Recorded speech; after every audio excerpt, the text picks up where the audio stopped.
Welcome to Introduction to Programming. My name is Steven. And my name is Sean. Over the next 90 minutes, we'll be taking you through this series consisting of 21 different segments that hope to cover the basics of computer programming, which can apply to any and all programming languages you might want to learn.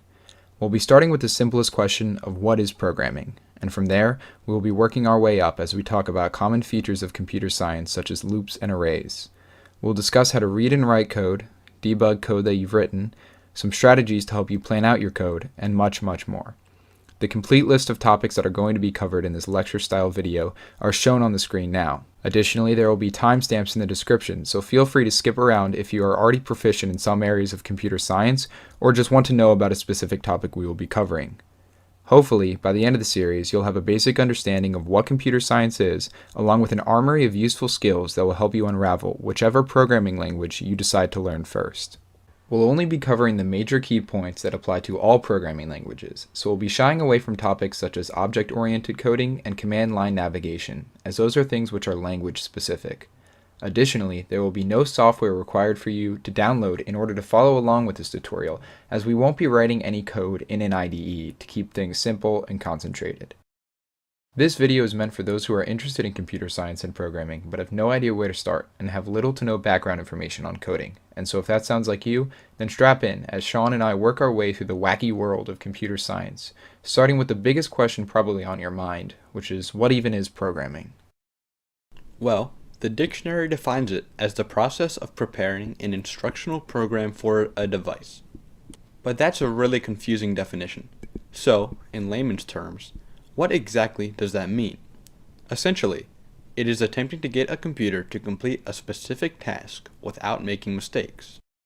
Imagine this, for example. You want your less than intelligent friend to build a Lego set, except he has lost the instructions and can only build based on your commands.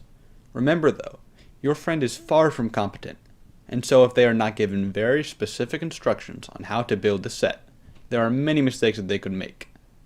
If he thinks like a computer, then if there is even one piece that you have not told him specifically where to place and how to place it, the entire Lego set will be ruined, and he will be left to suffer a complete mental breakdown, causing the whole goal of the project to be corrupted. Giving instructions to your friend is very similar to how programmers code. Instead of a less than intelligent friend, you have a less than intelligent computer. And instead of instructions on how to build a Lego set, we are feeding it information on how to complete a program, like a game or a web application. An important thing to note is that computers are actually very dumb. We built them up to be this super sophisticated piece of technology, when in actuality, a computer's main functionality comes from how we manipulate it to serve our needs. Now, programming isn't as simple as giving your friend instructions, since in a programmer's case, the computer doesn't speak the same language as you. The computer only understands machine code, which is a numerical language known as binary that is designed so that the computer can quickly read it and carry out its instructions. Every instruction fed to the computer is converted into a string of ones and zeros, and then interpreted by the computer to carry out a task. Going back to the Lego example, this process would be like if he was not only less than intelligent, but to make matters worse, he could not understand English and only speaks in Mandarin Chinese. In order to speak with him, you have to convert the instructions that you understand in English into the language that your friend understands. This process is essentially what you must do for your computer in order to make it understand the instructions that you give it. The big difference between the two examples, however, is that it is very difficult for people to understand machine code in binary. Directly translating what you want the computer to do into machine code is extremely difficult, in fact almost impossible, and would take a very long time to do it if you could. Each program is composed of millions upon millions of those ones and zeros, so how, exactly, are we supposed to translate our instructions into machine code? This is where programming languages come into play. Programming languages are fundamentally a middleman for translating a program into machine code. These languages are much easier for humans to learn than machine code, and thus are very useful for programmers. Going back to our Lego example, a programming language would sort of be like an interpreter that's able to take the instructions you give them in English and translate them into instructions your non-English speaking friend can understand. This makes programming languages extremely useful and the backbone of any good program. Think of programming languages as not English and not machine code, but somewhere in the middle. There are many different programming languages out there that each have their own unique uses. Languages such as Python and Java act as general-purpose languages that can perform a variety of computational tasks, while Robot-C or HTML or CSS are languages designed for more specific purposes, such as moving a robot or constructing a website. Languages can also vary in how powerful they are. For instance, JavaScript is a scripting language that is designed for smaller tasks, while Java or Python can carry out much more computationally taxing processes. We can measure a programming language's power, or level, by how similar it is to machine code, the series of zeros and ones we talked about earlier. Low-level programming languages, such as assembly or C, are closer to binary than a high-level programming language, such as Java or Python. The basic idea is that the lower the level of your programming language, the more your code will resemble what the machine can interpret as instructions. Aside from the different purposes that each language fulfills, choosing a language typically comes down to a matter of preference, as there are usually many languages that can accomplish similar tasks. Try different languages and decide which one's rules, interface, and level of simplification you like best. So now that we know what programming is, how do we actually write code? It's not like we can simply type words into a text document and automatically assume that the computer can translate it into machine code, read it, and carry out a task like opening up a browser. And additionally, we can't just write down rubbish in certain programming languages mentioned in the previous segment and expect the computer to understand. So how are we supposed to write code then? Well, the answer is with an IDE. An IDE, which stands for Integrated Development Environment, allows the facilitation of code by a computer. IDEs provide a graphic interface on your computer in which the programmer can easily write, run, and debug code without having to worry about problems with complication or interpretation of the program. Think of an IDE as any other program on your computer, such as a game, a browser, or even the file explorer, except we'll be using it to write code. IDEs are able to turn your code into machine code and run it through the computer to produce results. In addition to providing a place for programmers to develop their code, IDEs provide some extremely useful tools for programmers to ease the job of writing code, such as built-in error checking, because as we'll talk about later, code doesn't always run correctly, autofilling for frequently used words or phrases, and a project hierarchy, which will help you organize and manipulate the files within your project. Back in the olden days, before IDEs, code used to be written on punch cards and then fed into computers, which would take hours and cause a lot of pain. IDEs nowadays act as sort of a fast track to writing code and make things a whole lot easier for programmers. An example of a specific IDE can be seen on your screen now. In the center you can see the program that is currently being written, and right below it is the console, which can print out useful information for the programmer. This specific IDE is used to write Java code. IDEs are extremely powerful and will be used in almost 100% of your programming projects. So through these IDEs, we are finally able to write and compile code smoothly without worrying about the computer not being able to understand it. The next problem we run into then becomes how do we write this code in the IDE? Because it's not like we can just type random words from a certain programming language and expect the computer to understand. This is where a programming language's syntax comes into play. Now, just as if you were learning a real language, learning a computer language can be very similar. Some have different styles that may seem odd, some may make you use weird or abstract concepts which may be confusing, and like all languages, programming languages have a set of rules that you must follow when writing code in that language, and at the forefront of those rules is grammar. Programming grammar is referred to as syntax and is very similar to real-world grammar. Each programming language has its own syntax or rules that you have to follow to a T if you want your program to run correctly, just as if you were speaking in real life. These can be things such as how you type out certain functions, what you put at the end of a line of code, and how you set up certain functions. Each language is unique in its syntax, and while some may share similar rules, all will have some quirk which makes it stand out from the rest. Syntax is something that catches a lot of people off guard, since many expect every programming language to follow the same set of rules. But as we spoke about in the last segment, because each language is specialized for a specific task, each needs its own set of rules to function.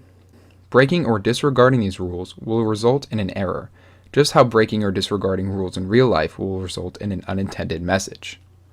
As an example, if you wanted to do something simple such as initialize a variable, which is something that we haven't covered yet, but the example is still relevant.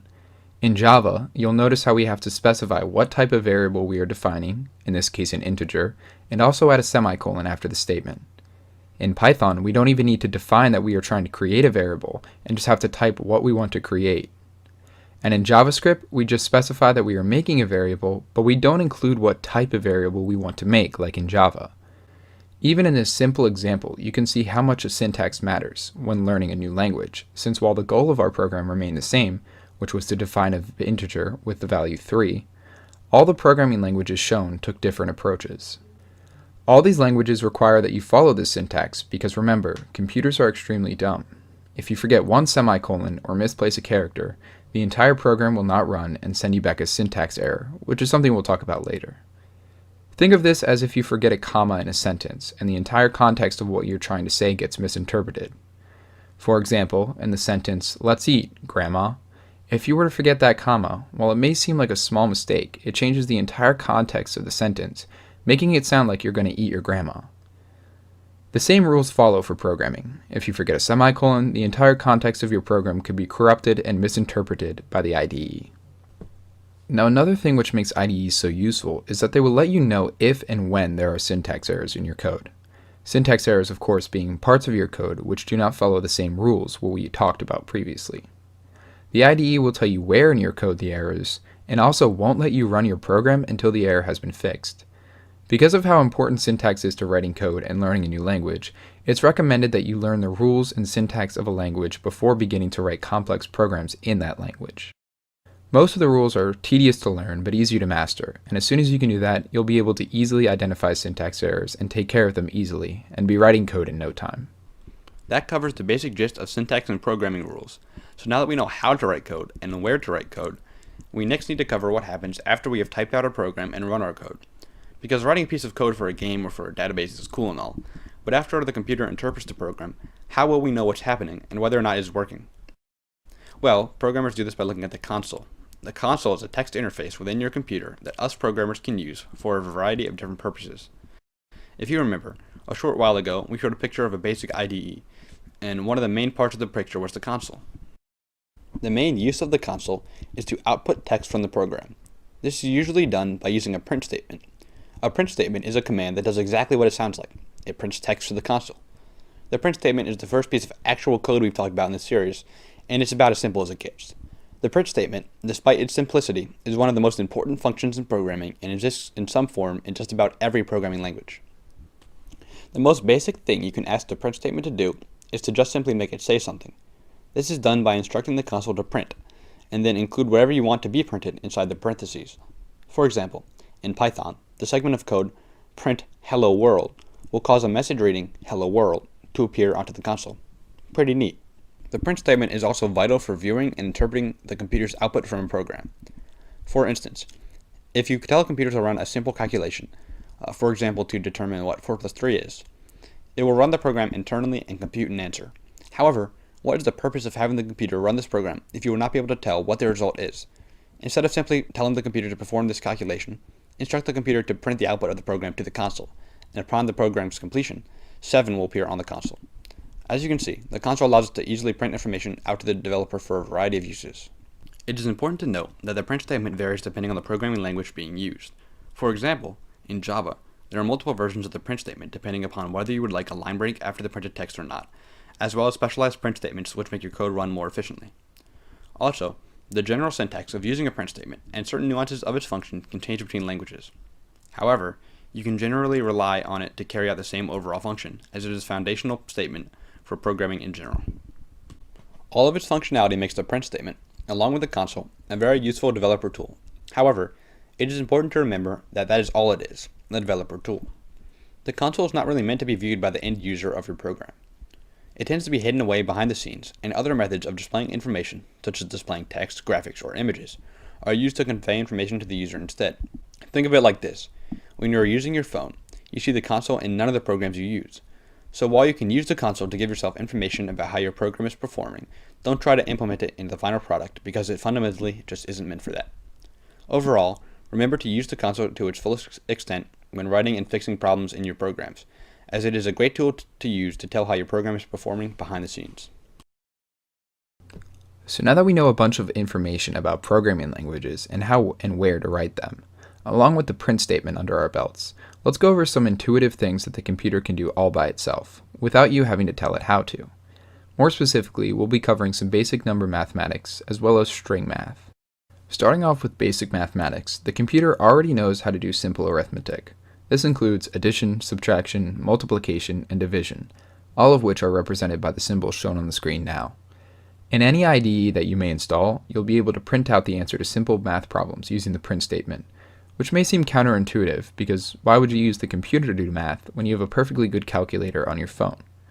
But you have to remember that computers are dumb, and anything we want a computer to do, we have to build up from scratch. Basic arithmetic, while simple, helps out in almost any program you may write.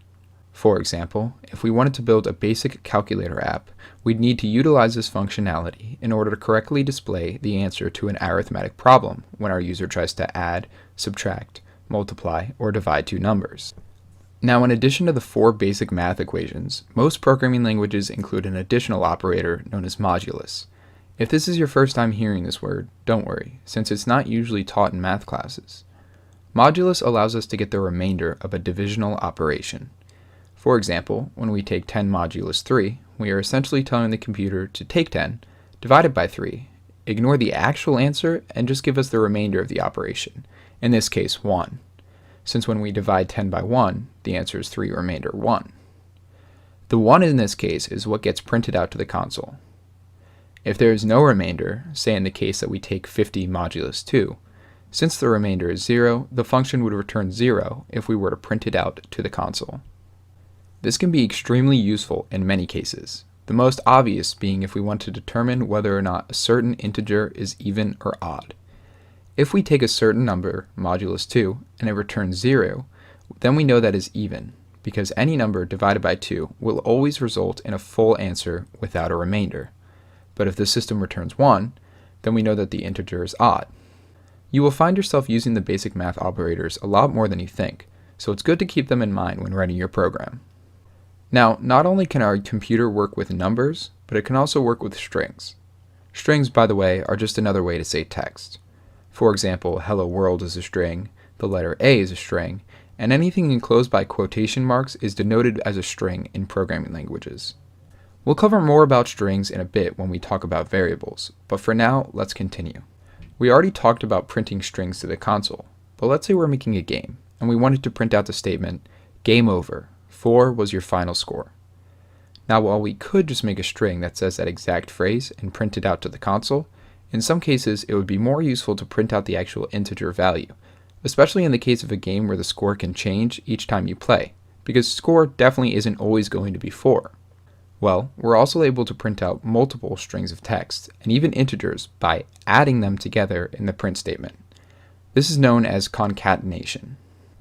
Continuing with our score example, if we wanted to print out the statement, game over, 4 was your final score, using 4 as an integer rather than a string, we could do this by breaking down the statement into 2 strings and an integer like so. Print game over plus 4 plus was your final score. We of course begin with the print statement, which again will be different across all languages, but in this case we're using Python. Inside the print statement, we start off by printing the string game over. Now here comes the important part. From there, we use a plus sign and add 4 to the print statement, just like if you were adding 2 numbers. Then we can repeat this process with another plus sign for the final string was your final score, and we're able to print out the entirety of our statement easily. Doing this, we can easily print out multiple different strings and integers together in one print statement. We could also combine the 2 lessons we've learned thus far and do something such as game over plus 4 plus was your final score. In the case, let's say, where you have a game which gives you a base score and then 4 points for a certain task that you completed. This demonstration also displays another important part of programming, which is that oftentimes, to get your program to be the most efficient, you have to combine aspects of code. Now, it's important to note that the computer will take whatever you put in the parentheses and print it out, character for character. So oftentimes, programmers will forget to add a space onto the end of their strings. This can result in a small mistake in which the string from the previous example would be printed out as if to say, game over 4 was your final score, which isn't that appealing when displayed on the screen to the user. So it's a good practice to always put a space after and before your strings to make sure this doesn't happen and your string doesn't end up like that. Another important thing to note is the difference between for in quotation marks and for without quotation marks.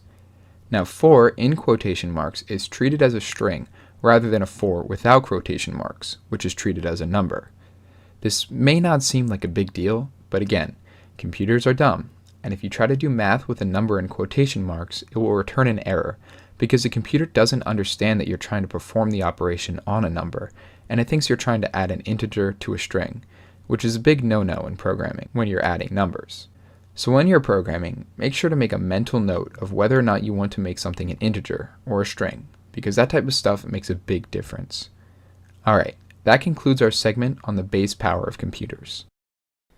Now next up, we're going to be covering one of the most important components of computer science, so make sure you pay attention, because next up we're going to be discussing variables, what they are, and how we use them. First of all, what exactly is a variable? A variable is simply something that can store information and can be referenced and manipulated. Think of variables like a cardboard box. Cardboard boxes serve as a means to store items in them, which can be changed out, replaced, and modified. Variables are like cardboard boxes that store information for the programmer to reference or manipulate. Each variable simply has a type, a name, and a piece of information stored inside of it. The type and piece of information will be covered next, and the name is simply a name for the variable. Think of it as writing out a label on the cardboard box in Sharpie. Now, there are many different types of variables that a programmer can use, but right now, we will just be covering what are called primitive variables, which include integers, booleans, floats and doubles, strings, and characters. We'll start off by talking about an integer. An integer, or int for short, is as simple as it sounds, a variable that can store an integer value. This includes all whole numbers from -2,147,483,648 to 2,147,483,648. Notice how I said whole numbers. Integer values can not and will not hold any decimal values, so keep that in mind when using variables. Secondly is a boolean. A boolean is a very primitive variable which can store a value of either true or false. Boolean variables can only hold these two values and are extremely useful for conditional statements, which we will cover soon. The next two types of variables are floats and doubles. Both of these variable types are floating point data types, which essentially means that these variables can store numbers with decimal places. Whereas integers values cannot hold decimal values, floats and doubles can. The main difference between the two is that a float variable can store numbers of a precision up to 32-bit, while doubles can store numbers with a precision up to 64-bit. Essentially, a double can store more decimal places than a float, so it all comes down to how precise you want the variable to be. Up next we have string variables, which are like the strings we've talked about beforehand, except stored somewhere in a value. String variables can store strings of letters, which are just words and sentences. Strings are useful for displaying text and storing input information. Strings can also be concatenated together to form combinations of string variables and pre-written strings. This can be very useful for outputting information in a readable format for the user. For example, imagine we have a string called name. The code asks for input and stores that string of text in name. To output this information to the user, rather than simply displaying their name, you can add the phrase your name is and make it into a sentence by concatenating your name is plus name plus period. This makes it easier to read your code, while also adding variability to your code, which always makes things more interesting for the end user. Finally, we have char variables. Char stands for character, and just as the name suggests, they can each hold one character. This is useful when a programmer wants to read one button press or one character in a string without using a string variable. A specific example is making a game that is controlled by the keyboard. The program needs to recognize the character that is pressed and translate that into carrying out some function. Now, strings can also hold one character, but chars can hold more than one character, so keep that in mind when defining variables. Now, why are variables so useful? Well, being able to store information in a format that can be easily referenced later is essential for any good program. Oftentimes in code, you're going to want to keep track of things such as a user's name or score, and so by creating a variable called name or score, you can store this information in the variable and then reference it, add to it, or modify it. Also, many times, the program will want to take input from the user, which cannot be pre-programmed into the code, and thus a variable is required to store the information. A program may also rely on factors that will change as the program progresses, in which case a variable is once again required. Also, taking these variables and manipulating them is quite necessary for carrying out many of the tasks you want a program to carry out. For instance, multiplying int variables or concatenating string variables.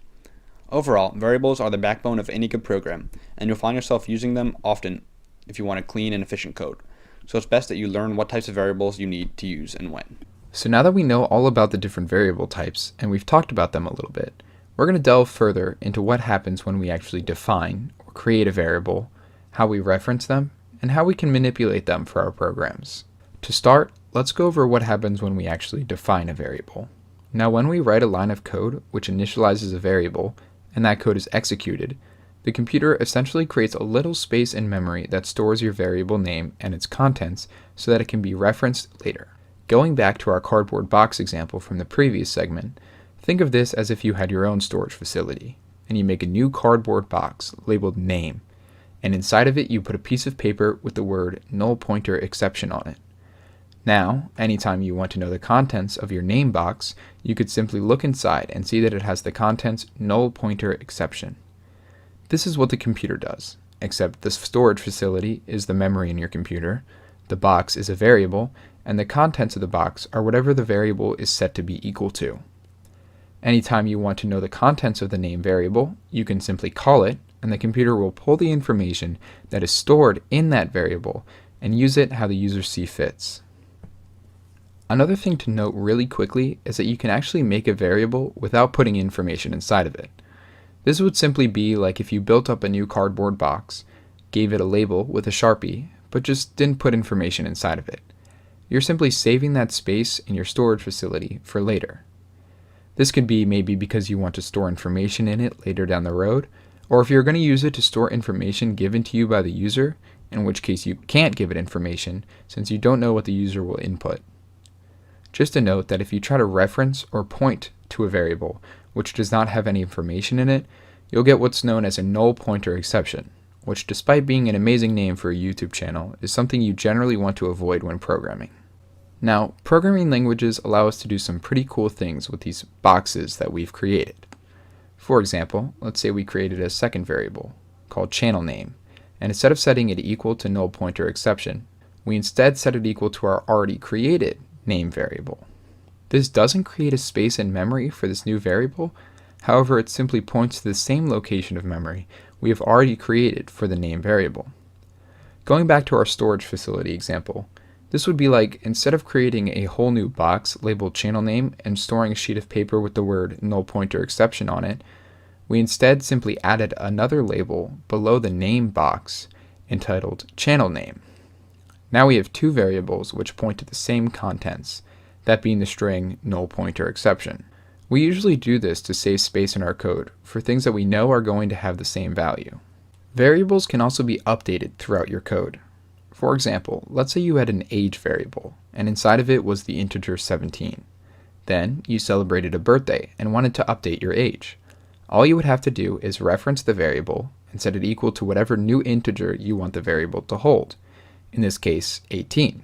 This would be the same as having a box labeled age with a sheet of paper reading 17 inside of it, and then taking that piece of paper out, erasing 17, replacing it with 18, and then placing it back in the box. Doing this, we are able to easily update the contents of our variables throughout the code as things dynamically shift. As another example, if you were making an RPG, your character would likely have stats such as attack, defense, mana, etc. As the game progressed, you could continuously update the variables so that the player could get more powerful the further along that they went through the game, and you wouldn't have to create new variables. You would simply need to just keep grabbing that box from your storage facility, erasing and replacing the numbers on the piece of paper, and then continue along with your code. Just keep in mind that these variables are nothing more than places in memory in which a certain value is stored, so we can easily update the numbers and their place will remain constant. After the code has run its course, the place in memory is deleted until you run the code again and the program dedicates space for the variable again. Each time you run the code, you're making new boxes in your storage facility, and at the end of the code, you destroy them all to make room for the new boxes next time. Another cool thing you can do with integer, float, and double variables is add them, subtract them, divide them, multiply them, and even modulus them. For example, if you were making a calculator app and you stored the first number the user entered as number 1 and the second as number 2, you could then multiply num1 and num2 together and either print them or store them in a new variable entitled result. Then, each time you run the program, the user could input new numbers into the num1 and num2 variables, and they would simply be set to those new integers that the user inputted, and return the result that corresponds to those specific numbers. This allows you to keep easy track of which numbers are which, and what's going on in your program, which is extremely useful. Also, while you cannot subtract, multiply, divide, or take the modulus of strings, you are able to add them, like we said previously. Let's say you had a string str1 with the contents hello, and a string str2 with the contents there. You could add str1 and str2 to create a string that had the contents hello there, either storing it in a third variable or printing it out to the console. The last topic we'll be covering on the topic of variables is the naming conventions of variables, which albeit may seem odd, but it's extremely important when trying to read your code, so we'll be covering it now. Now, variables have to be one continuous string, and so if you wanted to make a variable that stored the player's score, you'd have to find some way to combine the words player and score, since you can't have the phrase player score be the name of a variable.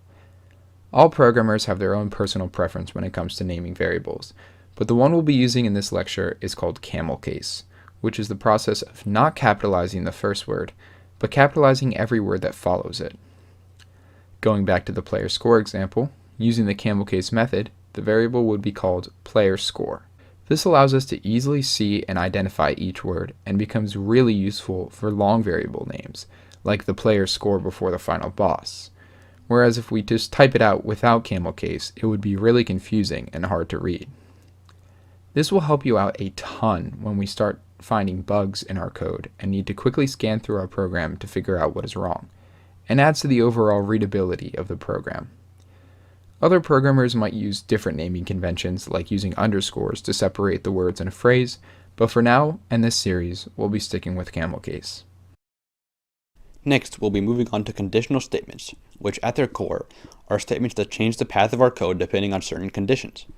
For the sake of keeping things simple, for this section, red lines will connote that our code will not be following the specific path, and green lines will mean that our code is following the path. The main type of conditional statement that programmers use is the if statement, and this will show up countless amounts of times in any program you write. It is as simple as it sounds. If some condition is true, and usually that condition will be enclosed by braces, then carry out the instructions located within the if statement's brackets. Else, do another thing.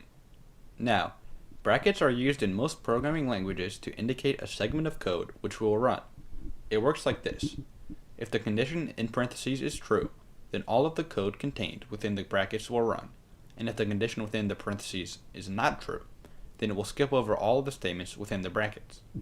A quick note is that while this is the case with most programming languages, some, like Python, use colons and whitespace to determine where a piece of code starts and ends, but for the sake of this series, we'll be using curly braces.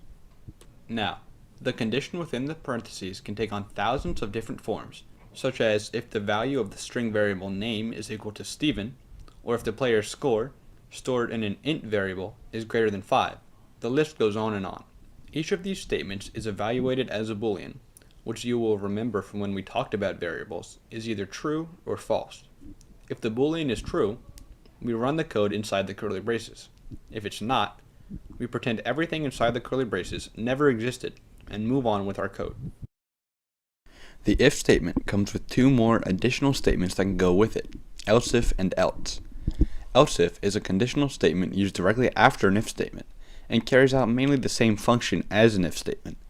However, the else if statement will only be evaluated if the preceding if or the preceding else if statement is bypassed due to its condition being false. So we would run through it like so. If something is true, we would run the code inside of that statement's curly braces. Else, if that something is not true, but another statement inside of the parentheses is true, we would then run that code segment. And if neither of them are true, we would skip both segments of code and move on in our program. This can be a hard concept to wrap your head around, so let's do an example. If we had a program that evaluated the if statement if age is equal to 10, we could then have a statement under that which stated else if age is equal to 12. Now, if the age variable was 10, which we can see from the example that it is, then the code immediately following that conditional statement in the brackets would run.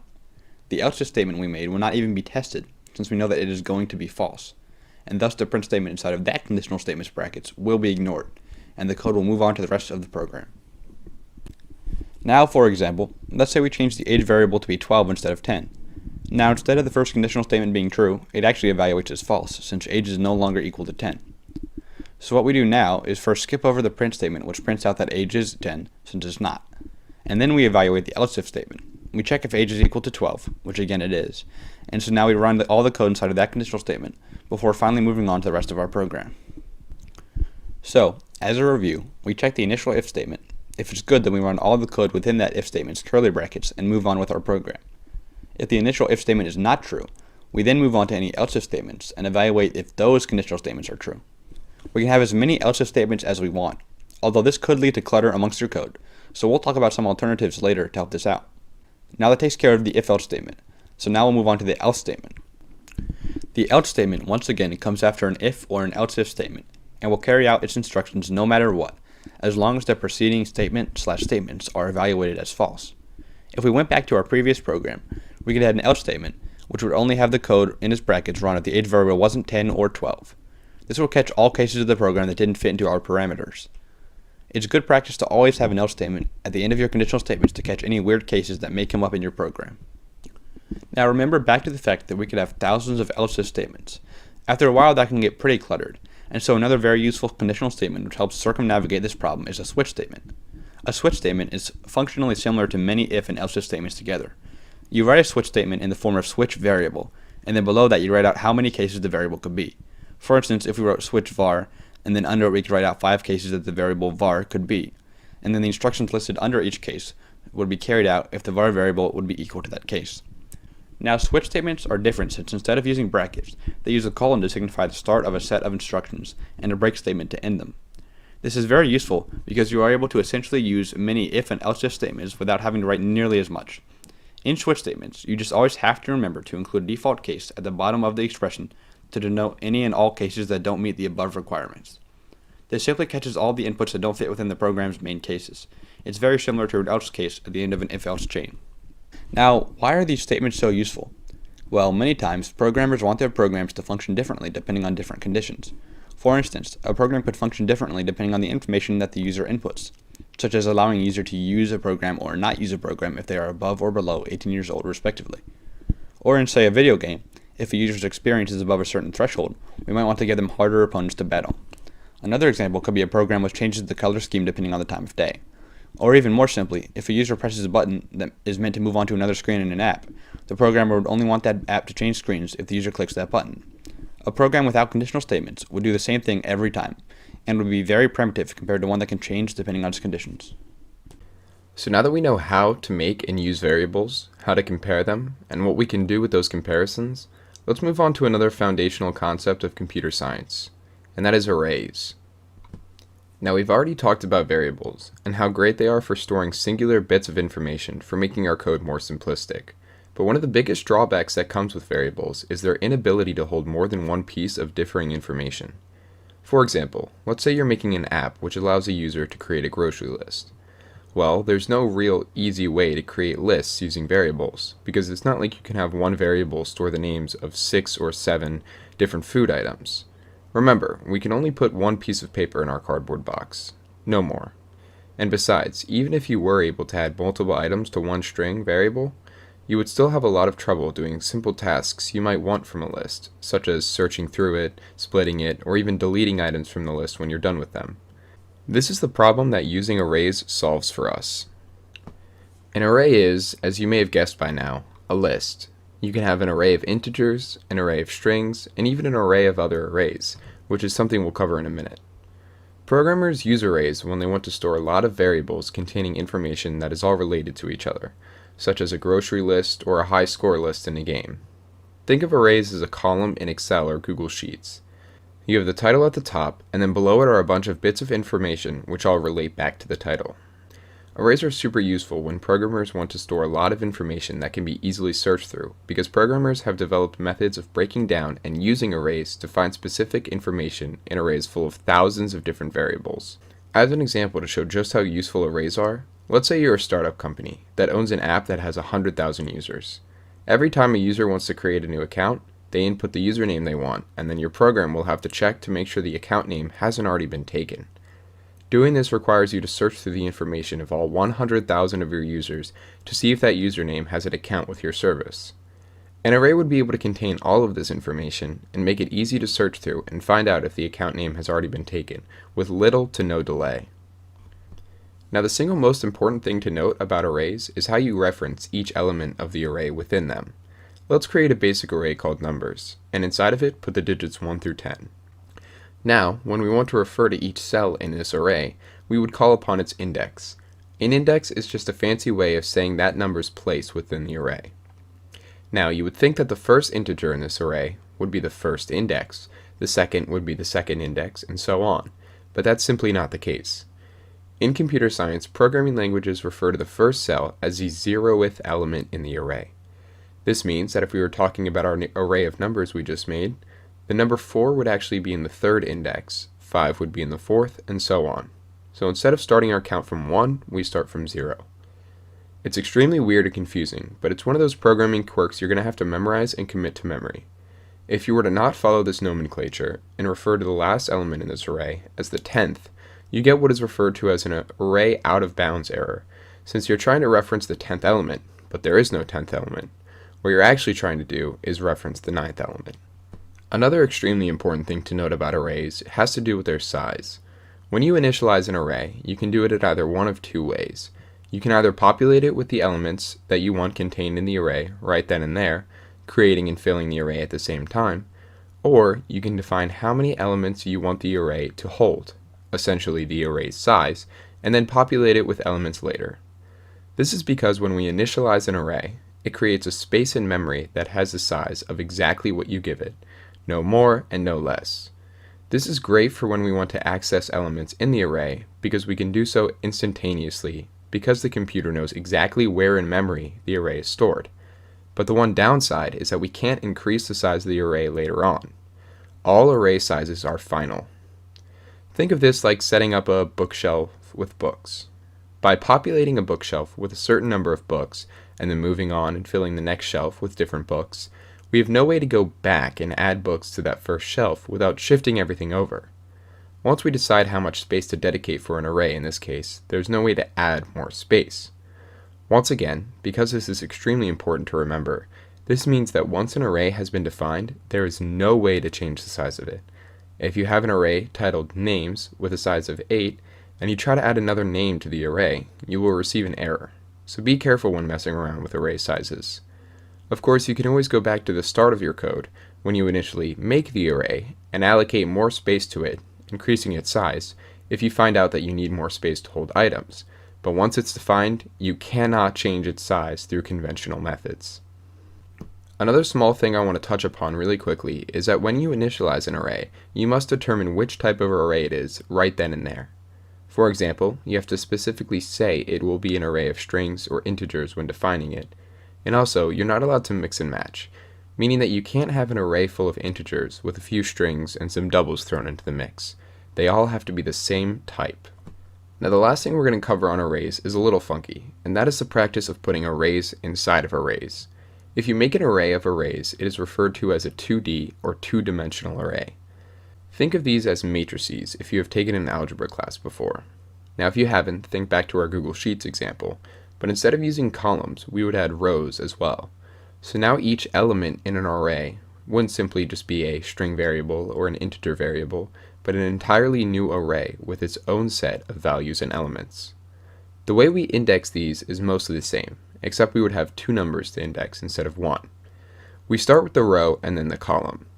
So a number in the position 0, 2 would be in the first row 3 columns down. In this case, the name Clint. A number in the position 1, 1 would be 2 rows down and 2 columns across. In this case, the name Chris. You get the idea. Now you can also make three-dimensional arrays by putting an array inside of an array inside of an array, but that's a little above what we're going to be covering, so I'm going to cut it off there. Next up, we're going to be talking about loops. So what exactly are loops? Next up, we're going to be talking about loops. So what exactly are loops? Next up, we're going to be talking about loops. So what exactly are loops? Next up, we're going to be talking about loops. So what exactly are loops? Next up, we're going to be talking about loops. So what exactly are loops? Well, as you could probably tell by that statement right there, a programming loop is a statement that is used to run certain instructions repeatedly, just like how the opening statement of this topic was repeated 5 times. Loops are very useful for a variety of reasons. For instance, imagine you want to print something 15 times. Sure, you could just copy and paste the print statement 15 times, but this is really annoying to have to do, and becomes even more unrealistic when that number goes up to, say, 100 or so. Now, what if instead of rewriting the same instructions over and over again, you could simply place the print statement inside of a loop, and it will occur as many times as you would like. Now that's the power of loops. With loops, we're able to repeat parts of code multiple times. Now there are 3 different types of loops that we will be discussing today, and up first is the for loop. A for loop is very useful for situations like the one described above, where you would like to carry out a certain set of instructions numerous times. The syntax for a for loop varies depending on the language. However, it usually consists of 3 parts: an integer value, a condition which the integer value must meet in order to exit the loop, and an operation to modify the integer value after the instructions inside of the loop are completed. Each time the for loop runs, the operation you set will be performed on the integer, and as long as that integer still meets the condition you set, usually being greater than or less than a constant value, the for loop will continue to run. Eventually, when the integer has been modified by either increasing or decreasing it to the point where it no longer meets the condition, the for loop will terminate and the code will continue to run. For example, let's say our integer value is I and we set it equal to 0. Then we set the conditional statement as I being less than 3. So basically we're saying that as long as I, the variable we just created, is less than 3, continue running the instructions contained within the loop. Finally, we make the operation I++, meaning each time the loop runs, we will increase it by 1, and inside of the loop, let's just put a simple print statement. Now, let's run through the for loop. We start with I equals 0. 0 is less than 3, so we enter the loop and print out hello world. Now that the instructions are done, we add 1 to I, making it 1. Moving on, 1 is again less than 3, so we once again enter the loop and print out hello world. Again, we add 1 to I, making it 2 now. 2 is still less than 3, so we enter the loop again and print out hello world. Finally, we add 1 to it once again, and it becomes 3. 3 is not less than 3 though, it is equal to 3, and so we don't enter the loop and it terminates, moving on to the next segment of code. This is a simple example, but you can extrapolate it across programming to fit your needs. Now, when using a for loop, you have to make sure to set up a condition that, given the initial integer value and the operation, will at some point not be met, to avoid creating an infinite loop and crashing your program. An infinite loop occurs when you give a for loop a condition which will always be met given the parameters of the program, and so the software crashes. For example, a for loop beginning at 10 and checking if I is ever less than 0, and then adding 1 to I at the end of the loop will never terminate since I will just increase infinitely. After the for loop is the very similar for each loop. A for each loop, or a for in a list loop in Python, is used for iterating through arrays or lists. Essentially, the loop will go through each element in the array and carry out some set of instructions for each value. If you would like to read all of the elements in an array and compare them to some value or perform some operation on them, a for each loop is extremely useful. So for example, we could have a for each loop which iterated across an array and simply printed out the value of each array location. Next up, we have the while loop. A while loop will continually carry out its instructions while a conditional statement given to it is true. This can be as long as a certain variable is true, as long as a number is less than another number, or while a value is still equal to another value, for example. While loops are different than for loops in that the loop is not contained within one statement, but stretched out and will continue to run as long as this condition is true. Like a for loop, you could make the condition such that it will eventually return false and exit the loop. However, while loops will not crash your computer should you create an infinite loop. In fact, it is very common for while loops to run infinitely, as, for certain programs, you would like the program to continually be iterated through instead of running once, all the way through until you exit out of the program. When programming a game, for instance, a while loop would be used to iterate through your code, continually refreshing the screen as the game runs. From there, you could perform operations on the screen to make the game playable. Creating an infinite while loop could be done by simply using the syntax while true, as the condition true will always be evaluated as true. Finally, I'd quickly like to cover the extension of a while loop, the do while loop.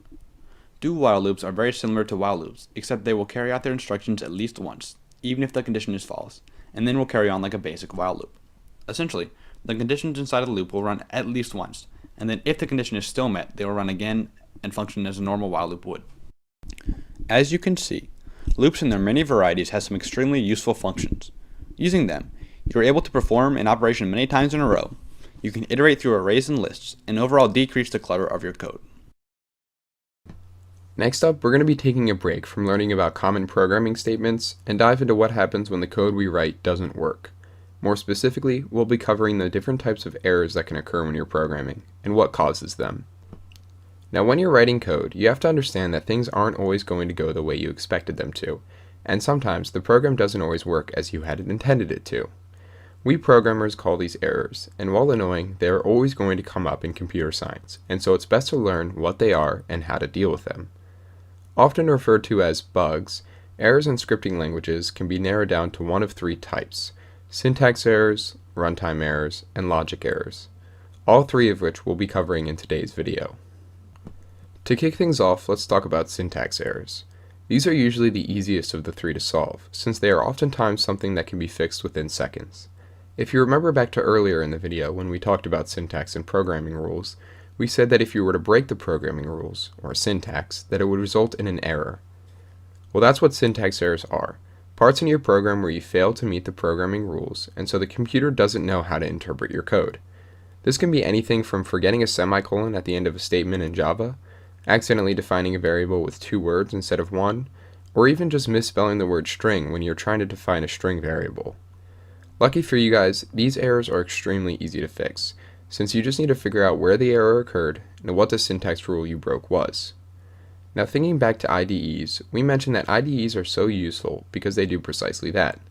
They underline the syntax errors and usually provide helpful hints as to how to fix them. Think of syntax errors as small misspellings or grammatical errors in an essay you're writing. Annoying, yes, but not the most infuriating things. Another useful thing about IDEs when it comes to syntax errors is that the program will actually restrict you from running the code unless all syntax errors are cleared, making them even easier to identify and fix. The second type of error we will be covering is the runtime error. These errors don't show until you actually run the code, hence the name runtime error. Runtime errors are usually caused by a statement in your code that seems logically sound, but the computer physically has no way of computing it in a reasonable amount of time. The most common of these errors is one which we've already talked about, the infinite loop. As a refresher or an example, think of an infinite loop like this. Say you sat your friend down in front of the TV, put it on The Office, and told him he could leave as soon as Michael made a "that's what she said" joke. Seems pretty simple, right? Wrong, because instead of putting in The Office, you put in Friends on Blu-ray.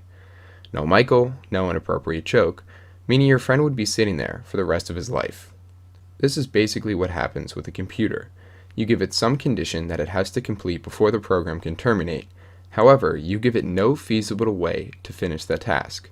This puts the computer in error mode, and most likely will crash your program, as the computer desperately tries to complete the condition you gave it. As a computer example, if we try to have a program terminate when integer I is no longer greater than 99, but I is initially 100 and only ever increases, the loop will never terminate, and the program will crash. To avoid these, you generally want to think through the flow of your code before running it, especially with loops, to make sure that all of your statements can be completed by the computer. Carefully planning out your code before you begin writing is an extremely useful practice, and something we'll be covering towards the later part of this video. The final type of error that we will be covering is a logic error. This error is also pretty self-explanatory. A logic error occurs when the code runs smoothly without any runtime or syntax errors, but the result that you get just isn't what you wanted. For example, let's say you had a calculator app, and you wanted to instruct the program to add 2 numbers, except it multiplied them because you used the multiplication symbol on accident. This leads to the sum being 36 instead of 13. Nothing went wrong with the code syntax or runtime-wise. The code runs just fine. It just doesn't work as you had intended it to. These are often the hardest types of errors to debug, since most of the time you'll have no idea why the code isn't working, and certainly not any idea of how to fix it. This is why it's a good idea to test your code incrementally. Don't wait until you've been programming for an hour before testing your application, or else you'll run into a lot of logic errors. Logic errors can be extremely infuriating, and could cost you a lot of time, making them a huge pain. But if you know how to effectively debug your code, you'll be just fine. Speaking of debugging your code, that brings us straight into our next topic, which is how to debug your program. Now, let's say you have written a program. You think it's ready, and you're ready to test it. You've been working hard on this, and you're excited to see it in action. You run the program, and wait for it to run smoothly and efficiently. Only it doesn't work. You've encountered one of the 3 errors we just mentioned. You really want this code to work, but how? This is where debugging comes into play. If the code is giving you an error, then the first thing you should do is read the error. Oftentimes, for syntax and runtime errors, the IDE will print an error message out to the console. See what line or lines it points to, since those will be the lines that the error occurred, and see if you can understand and fix what the problem is. If the error isn't clear, or you've never heard of it, then try Googling it, as there are many websites out there such as Stack Overflow, which serve as forums to ask and answer problems with code. Chances are, if you've had a problem, someone else has had the same issue, and there is likely a tested solution. Usually, when the syntax or runtime error pops up, you should be able to find a fix for it fairly easily. However, as I said before, the issue may arise from some loophole or oversight in the code you hadn't planned for beforehand. Maybe you did something as simple as multiply two variables instead of adding them. These are logic errors we talked about previously. These problems usually won't have red text show up to explain what went wrong. You'll have to figure it out yourself. Now, there are a few different strategies that you can use in order to track down and fix a logic error. First, you could use print statements and the console in order to determine where the code is going wrong. Imagine you have a conditional statement that will run one segment of code if an integer x is greater than 5, and will run another segment of code if not. If, in your program, x is supposed to be greater than 5 when the program reaches this conditional, but for some reason the program is still printing out x is small, you could use a print statement to help. For this problem specifically, you could place the print statement before the branch of the conditional that would print the value of x. Now, when you run the program, you know exactly what the computer is thinking. Printing out the value of x just before the if-else statement will let you know if the variable has the value you wanted to have, and if it doesn't, you know that somewhere above that conditional something went wrong and x was set to a value you didn't want it to. In this case, x is equal to 2, which is why x is small is being printed out. Now that we know what the problem is, we can track down where and when in the code we modify x in order to solve it. Use print statements to determine where your program goes wrong, and then try to track down the cause of these issues and solve them. If you use this strategy, make sure you end up deleting the print statements afterwards to avoid clutter in the console. The situation described above could also be solved using a breakpoint. A breakpoint pauses your program when the line you placed the breakpoint at is reached. If, say, you would like the program to run through a certain conditional and set a variable based on that conditional, but you are unsure if this actually happens in your code, you can place a breakpoint inside the conditional path that you expect to run. Upon the breakpoint being reached, the program will pause and wait for you to continue it through a button press. This signals that the spot in the code where the breakpoint was placed, in this case the correct conditional path, has been reached by your program. You can then continue the program knowing that this was or wasn't where the error in your code occurred. Breakpoints can be used in conjunction with print statements in order to both pause the program and perhaps view the values of your variables at the moment in time to give yourself all the information you could want. You can also have multiple breakpoints to help slowly work your way through your program and determine where an error has occurred. A combination of these two strategies will help you easily determine where in your code you have incurred a logic error. Next, let's go over what to do if you think you have tracked down the section of code that causes the problem. You may think you should delete it, but it's likely you put it there for a reason, and you don't want to lose all that work if you don't have to. Firstly, try commenting it out. Comments are used to mark up code and explain their surrounding sections, but they can also be used to debug. Anything that is designated as a comment will not be read by the program as code, and will be skipped over. Essentially, it becomes something that is only there for you, the programmer, to read. The syntax varies from language to language, but it usually involves placing some symbols before or around the code you would like to be commented. Examples of how to comment in different languages can be seen on the screen now. Also, when you comment something, the IDE will grayscale that line of code, making it extremely easy to determine what's commented and what's not. Commenting code deletes it in the computer's eyes without actually deleting it. If a problem is present before you comment a section of code, but it is gone afterwards, then that section of code is the culprit. If you comment part of the code out and there are still issues, then move on to another section until you find the culprit. Once you do, you can tweak it until it works as intended, or delete it entirely, and you'll have a fully functioning program once again. Now that we've talked about what to do if you've encountered an error, and a strategy on how to find and fix it, I'd like to talk about some strategies you can use to avoid errors in the first place. Firstly, back up your code frequently. In the event of the code completely bugging out and you being unable to fix it, you will want the ability to revert to a previous version where the code was still working. If you save frequently enough, then you will probably not lose too much work. Version managers like GitHub or Subversion can help with this, as they back up code to an online cloud service in which you can easily pull previous versions of the program from at any point.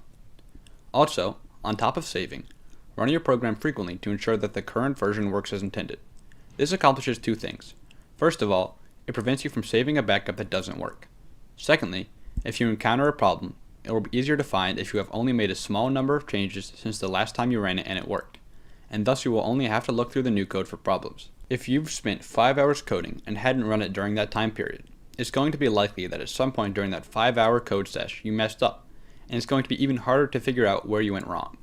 Errors, while annoying and extremely frustrating, are a fundamental part of making you a better programmer. Alright, now that we've covered errors for a bit, let's hop back onto the programming statement train and talk about one of the most important concepts in computer science, the function. Now you may not know it, but we've actually been talking about a few functions this entire series. Print statements, for loops, and even the basic math operations we've talked about are all examples of functions, which of course begs the question of what actually defines a function. Well, a function is a segment of code that can be easily run by calling the function name, and depending on the type of function, will do something in return. Functions can be called numerous times and in numerous places in your code. Essentially, they are like wrapping up a segment of code into a nice present and giving it a name, which, when called, will unwrap the present and go through the code that you had wrapped up. For example, the print statements we have been using this series allow us to print something to the console anytime we want. Those are functions. You see, we just call the print function and enter in what we want to be printed to the console into the parentheses, and the computer does it for us. Behind the scenes, there is actually even more complex code that is in charge of taking your text and translating it to the console to be printed. The developers of almost all programming languages realize that you don't want to program something that manually has to print something to the console through the use of complex programming, and so they implemented the print statement to reduce the stress and complexity of code on the user, abstracting it to the single line of code that is print. All of that code that is used to print something to the console is wrapped up like a present and given to us in the form of one line. This is actually the main theme of all functions and the backbone of any good program. Oftentimes in your program, there are going to be sections of code which are repeated and serve the same purpose, or equations which you want to allow differing inputs of. And so you can use functions in order to condense these down into singular lines of code to save both time and reduce clutter on your code. As you will see soon, functions are extremely powerful and will definitely be something you utilize all the time in your computer science journey. The print statement is just one example of functions in everyday code. There are thousands of functions that are available to you through the IDEs. However, because we won't always use all the functions that are available to you in a single program, you have to import these functions from packages found in the IDE, which is something that we'll be covering later on. Now there are 4 main types of functions in most programming languages, and they are separated by 2 defining features, whether or not they take in arguments and whether or not they return values. Let's start by separating them by whether or not they take arguments, but first we have to cover what arguments actually are. Arguments are essentially variables that we pass into the function in order to be manipulated and then either returned back to us, printed to the console, or used in another operation. Think of functions with arguments like this. If you walked up to your local Five Guys and told them that you wanted to get food without supplying a type of food, they would probably look at you confused. In order to get the food that you want, you need to tell them exactly what you want to order so that they can give it to you. In this case, getting food is the function, and what you order in terms of food is being passed in as the argument. Based on what you tell them, or the argument that you pass into the getFood function, they will do something different. You should also note that the argument can be many different things. It could be fries, burgers, sodas, really anything on the menu, and such is the case with arguments in programming. Arguments can be strings, integers, arrays, pretty much anything. As an example of a function that takes in arguments, let's look at the max function, which takes in 2 integers as arguments and returns the maximum number between the 2. Now for this function, if you don't input 2 numbers or variables for it to compare, it's going to throw you an error, just like the Five Guys employee. He doesn't know what you want to eat since you didn't provide him with any arguments, and the computer doesn't know which 2 numbers you wanted to compare and return since you didn't provide it with 2 integers. Arguments are a way for programmers to have one function that can do many different things depending on whichever variables can be passed through. Arguments add variability to programming and can help diversify your code. Think of it like this. A restaurant that only allows one type of food to be made, regardless of what you order, isn't going to be very useful or diversified. But if we're able to pass in arguments and tell them which food we want, our experience can be heightened and more options can become available to us, which is exactly what happens when you start using arguments in your function. Now that we've talked about functions that take in arguments, let's move on to functions which do not, because functions can also be created and used without taking arguments in, and still be incredibly useful to the programmer. For example, let's say you are making a text-based RPG game, and one of the options you give your player is the ability to view their stats at various points throughout the game. Now every time you come upon this option, and they choose the View Stats button, you don't have to type out 6 different print statements for every statistic they may have. Your code would get cluttered and messy very quickly. Instead, what you could do is you could package the 6 different print statements in a simple function called print_stats. You don't need to pass in any arguments into the function, since the function will do the same thing no matter what the statistics on the player are. Now, every time the user wants to view their stats, you could simply call the print_stats function, and voila, the user's stats are printed for them to view. This allows you to save a lot of time writing code, but also a lot of space, which is extremely important when your programs begin getting into hundreds and thousands of lines of code and you want to easily search through it to maybe debug. Okay, now that we've separated functions into those that take arguments and those that do not, let's again split these up into those that return values and those that do not. Now the thing you have to understand is that when you're making your own functions, which is something that we'll be covering very soon, you have to choose what your function will return, if anything at all.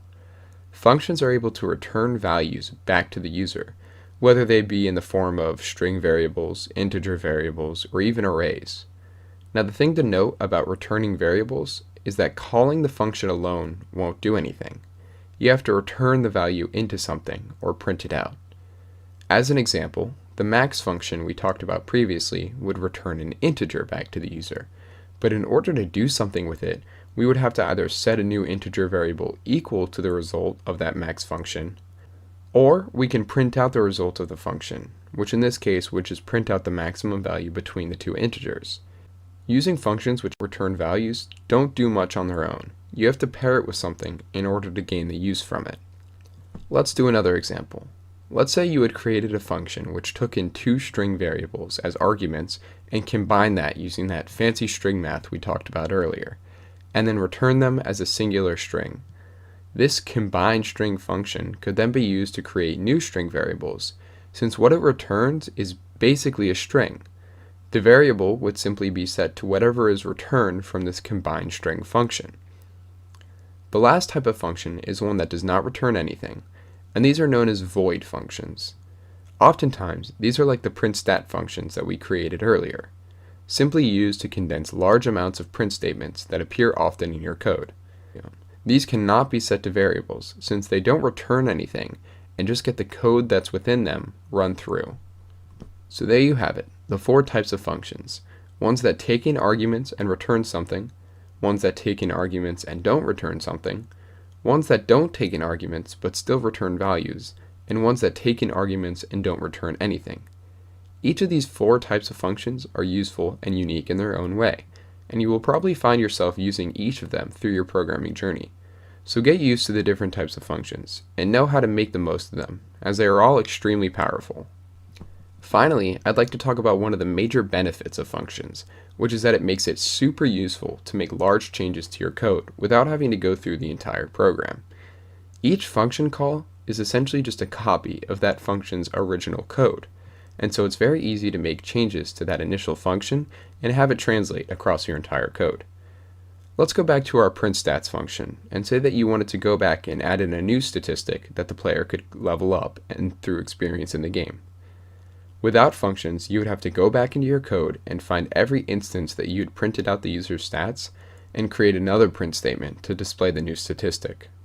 However, if you had created a print_stats function like we did just a while ago, all you would need to do is find out where you define that function and add in a print statement which displays the new statistic, and you're done. Now, every place which you had previously called the print_stats function will now also print the new statistic as well. You can see just how powerful functions can be if used properly, and we haven't even scratched the surface yet. Now, up next we're going to cover how we can import other people's functions that they've written and use them in our code. Now before we get technical, close your eyes and imagine you are trying to build a house. Sure, you could grow your own trees, chop down your own wood, make your own tools and nails, and build it from scratch. But why do that, when you can simply go to your local Home Depot and buy these materials that others have already made ready for you? That's the main idea behind importing functions into your code. Importing functions allows you to gain access to libraries of functions that other people have already made for you. This is just as useful as it sounds. There are so many functions that are super useful for any given program that it would take you forever to write them all yourself. Luckily, other people have already done most of this for you. In each programming language, you are able to use an import statement to import libraries of functions into your program that you can use as you write it. A library is simply a collection of functions that all have the same theme. It may be a math library, a data analysis library, a library which translates text, or anything you can think of, really. There's such a variety of libraries for any given language that most functions you require that are not hyper-specific to your program can likely be found in some library. In fact, a good portion of any programmer's job is looking online for packages which can make his or her job easier instead of handwriting functions. Now I can hear you saying, "Wow, that's sick! How do I do it?" Well, it's quite simple. An import statement. In most languages, an import statement consists of three parts: the library you would like to import from, the package you would like to import from that library, and then which class from that package you would like to use. For example, we could load up the Java library, and from there import the util package, short for utilities, and then from that utilities package, import the scanner class, a class which allows us to read information from the user. A package is simply a smaller set of functions and methods to help differentiate between the thousands of methods contained in a library, and a class is even more specialized than that. Now, if you don't know what specific classes you're going to want to pull methods from, you can use a star to import all classes within the package you'd like. However, it can be beneficial to be more specific and only import the classes you would like, as it helps with the efficiency of the program in the long run. For instance, in Python, the syntax to import a library is import followed by the library name. However, importing an entire library is more computationally taxing than importing specific functions from a library. Imagine you would only be using the factorial function from the Python math library. It would be a waste of computing power to import the entire library, and it would increase the load time for your program. For smaller programs, this isn't a big deal, but it really starts to add up when dealing with larger projects. Therefore, you would instead use from math import factorial, or the Java equivalent import java.math.factorial, and now have access to that one math command only. This limits the functions that you can use, however it saves programming runtime. If you decide you want to use another function that you hadn't planned for, you can always go back and import that too. Many times, if you try to use a function from a common package and you have not yet imported it, the IDE will prompt you to do so. If you're trying to figure out which libraries you want to import, think of the functions you're going to need in your program. Perform a simple Google search, and you will probably run into a package or library that already exists in your IDE that you can use. And if you can't, there are ways to download and import additional projects to fit your needs. But what if, after all that, you still can't find a library that contains the function you're looking for? Well, that's a perfect segue into what we're going to talk about next, which is the basic structure for writing your own functions. So at this point we've talked about both what functions are and how we can get some very useful functions by importing them through packages. But there are definitely going to be moments in your programming career where you're going to want to make your own functions because you want one to be made specifically to your program and code. Luckily, making your own functions is extremely simple. There are just some basic rules that I want to cover. Now, while we've previously used making functions as an example for other topics, such as the player stats function from a little bit ago, they were extremely abstract and didn't go into depth into what is needed for an actual function to operate. So right now we're going to be covering a skeletal system of everything that needs to be included in a function in order to get it to work. Now think back to the 4 different types of functions that we talked about previously. Functions that do and don't return values, and functions that both do and don't take in arguments. For creating your own functions, we're just going to have to go down the list and talk about how to approach creating each one of them, starting with the most basic of the bunch, one which takes in no arguments and returns no values.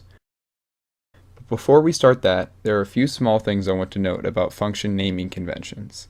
The variable naming conventions we talked about previously also translate over to function names. So you can't have two-word functions, and you can't use special characters like periods or commas. Generally, you're going to want to follow the same camel case style which we talked about in the variables video, which is not capitalizing the first word, but capitalizing each word after that. Alright, so in general for making functions, each language differentiates on how you tell the computer that it's actually a function. In Java, you have to define the function scope, which is something you don't really need to know unless you're going to become more invested in Java, but basically it tells the computer which parts of the code can use the function and which type can't. For this series, all of our functions that we make are going to be public. From there, you then determine which type of function it is. So in this case, since it won't be returning any variables, we'll just put void to signify this type of function will not be returning anything. Finally, you put the function name after those two identifiers, along with a set of parentheses after it like so. The parentheses are where your arguments would go if you were making a function that took in arguments. But since for our first type of function, we're not incorporating arguments into this function, let's just leave those blank. All of that is just for Java. Python, on the other hand, all you have to do is put the word def, short for define, and then the function name with a set of parentheses. So as you can see, each language is going to be a little bit different in how you make functions, but the main thing we want to remember is to always add parentheses. From there, we just type what we want our void function to do within the confines of the function and close it off, and we're done. In Java, the confines of the loop would be whatever is contained within the curly braces, and in Python it would be until you are no longer indented. At its core, this is the most primitive type of function we've made, something which takes in no arguments and returns no values, quite similar to the print_stats function from early on. Moving on to the next type of function, creating a void function that takes in arguments. Now this process is going to seem very similar to the previous, except for one small adjustment. Remember the parentheses that I mentioned earlier? Well, we put any variables we want the user to pass into the function into these parentheses, and then when we call that specific function, it will be required to have those variables passed into it.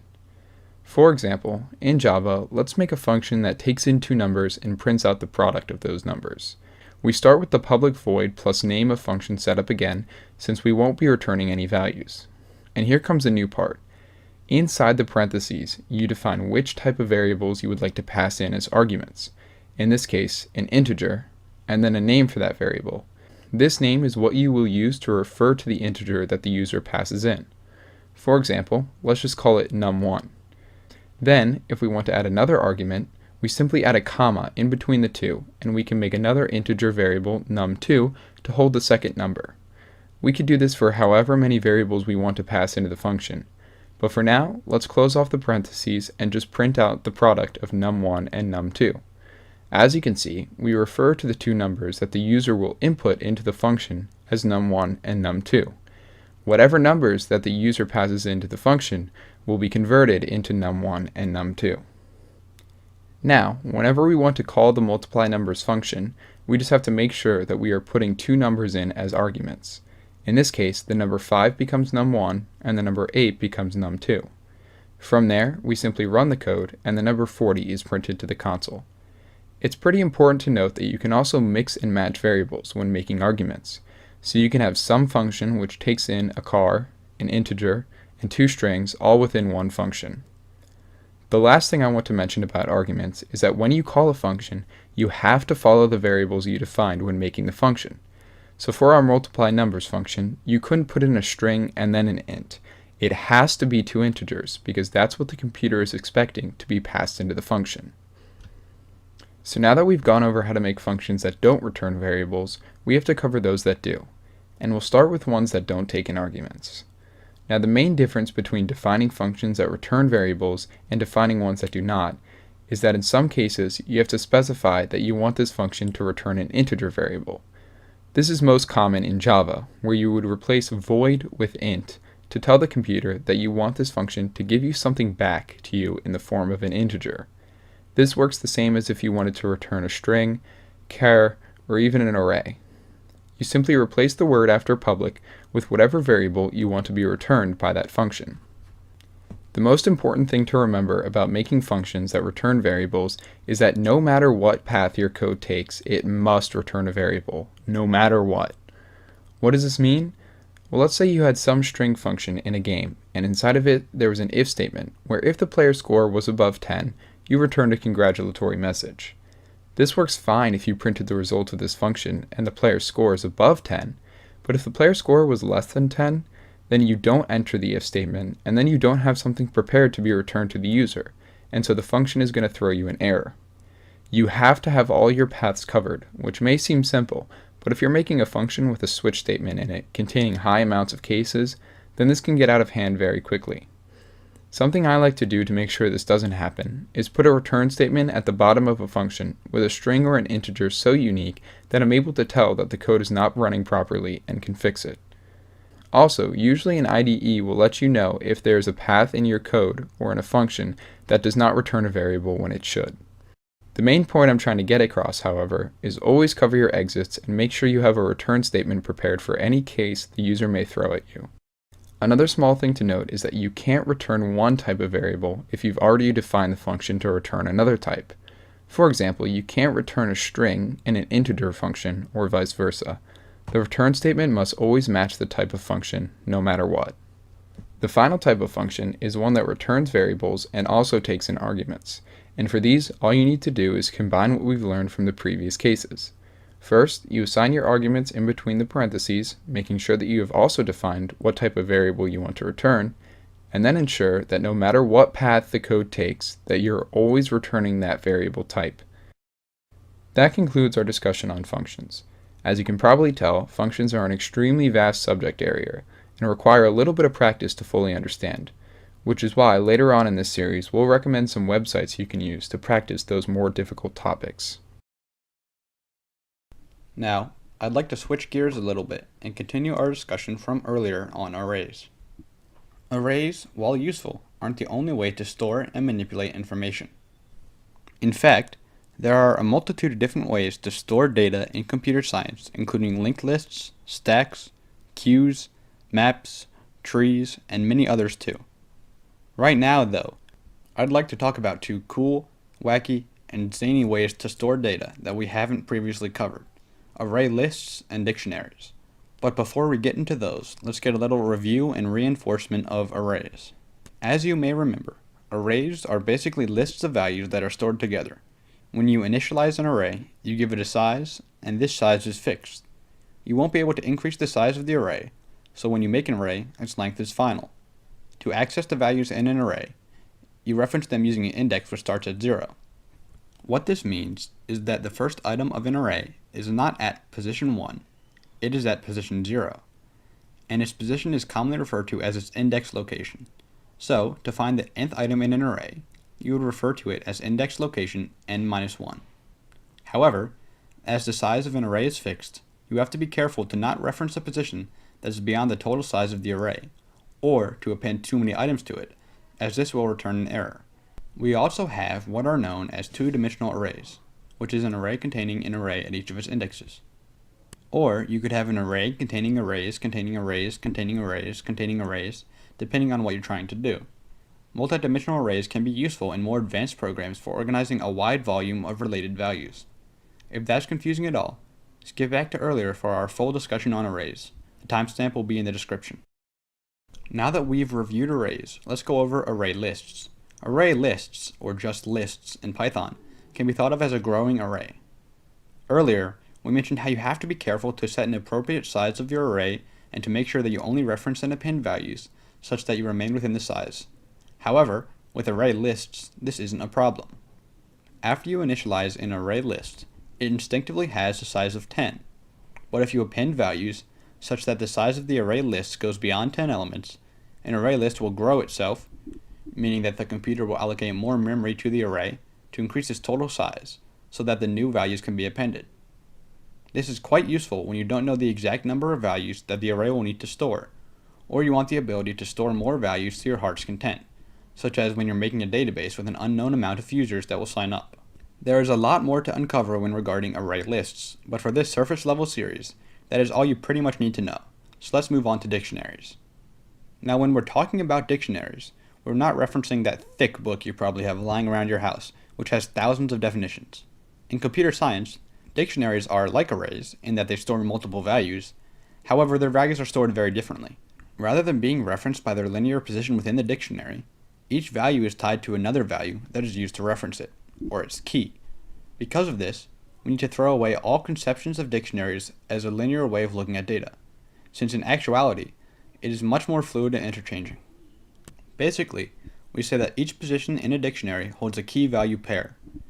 When referencing a value in a dictionary, you will use its unique key, and the dictionary will tell you the value that it is tied to. Think of it like this. Each time you add an item to your dictionary, your computer creates a handcrafted box to store the data, and also custom makes a jewel key, one of a kind, no other like it in the world. This way, there is only one key that goes to the box that stores a certain bit of information. Because each key must be unique, reusing the key in a dictionary will result in an error being thrown, because having two keys that are exactly the same would confuse the computer as to what box, or piece of information, that key leads to. However, you can store the same value in multiple key value pairs, since the keys would all be different. Now, like I said, dictionaries are more fluid, making them easier to organize than arrays, as everything is set up in a more logical manner. That is to say, it is easier to find the value you are looking for when you are using keys rather than simply referencing their positions. Let me explain what I mean. Imagine you have a dictionary of prices at a store where the key is the name of the product and the value is the price of the item. Maybe apples cost $1, milk costs $2, and bread costs $3. You can see that in the dictionary, each key is the name of a product, and each value corresponds to the price of each product. So to find the price of bread, all you need to do is simply call the dictionary using the key bread.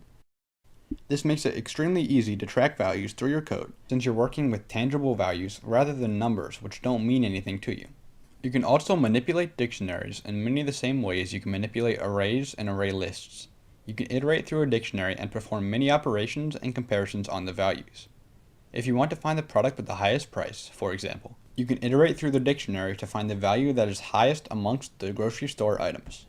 Arrays, array lists, and dictionaries are useful in their own right, as are the mass amounts of other ways to store data, and each boast certain advantages over one another. We already covered the basics of these three, but since there are so many, we don't have time to go in depth into each and every one of them.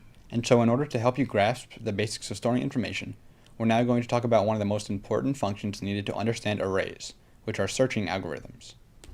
Now, just as there are many ways to store information in computer science, there are even more ways of searching through lists. Searching algorithms, at their core, are ways in which we can look through a list of values stored in an array, say a patient name list or a Hive score list, and find a particular piece of data.